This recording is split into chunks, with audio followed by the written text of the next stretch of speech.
All right, so let me tell you the real deal about the Diva, okay? When I first got married, I couldn't cook. It was horrible. And every night I would just cry and cry and cry at the dinner table because I would have tried, to struggle to make something.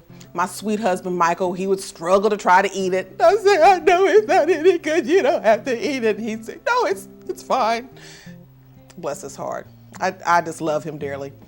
So fortunately, for my sake and definitely my husband's sake, he had dropped so much weight, I think people started to notice. My mother, Angeline'S Shelf, and several elderly women at my church, they started helping me learn how to cook. So this wonderful pie right here led me to my first cookbook. And whenever I did a cookbook signing, sometimes people would say, oh, African-American, what is that? What kind of food is that? African-American, what? And I'd say, oh, it's good food, because food is food. Food does not have a race.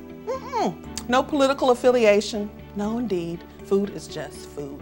And it's the universal bridge to all races, in my opinion. So here we go with this fantastic Angeline'S Raisin-Pecan Pie, which was created by my mom. And the first thing we're gonna do is cream our butter and sugar together. So we've got our butter, and we're gonna add our sugar. And I'm just gonna take my handy dandy, oh so very expensive mixer and whip it up.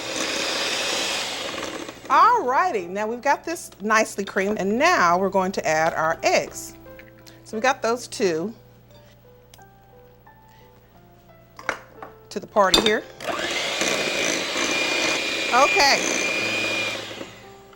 So we're gonna add in our cinnamon, our nutmeg, and our delicious vanilla. And so we'll just blend our spices real quickly with our spoon. And what I've done is I always soak my raisins for about 10 minutes in just hot tap water. They plump up beautifully. And I've let them drain. And then we're just gonna add those in. It's that. And then our last ingredient is our pecans. And it's just that easy. So now we're gonna put it in our pie crust. And my mother has this way of being able to pinch and crimp the crust. It's just, it's beautiful.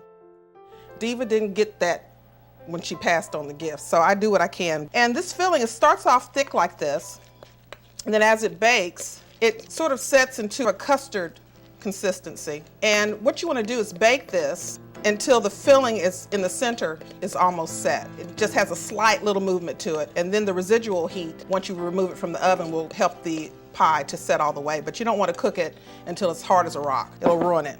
And that's the trick to this pie. And then I'm gonna go ahead and pop that in and let it bake. And now there's nothing left to do but, of course, sample this fabulous pie that helped me get started. Thanks, Mom.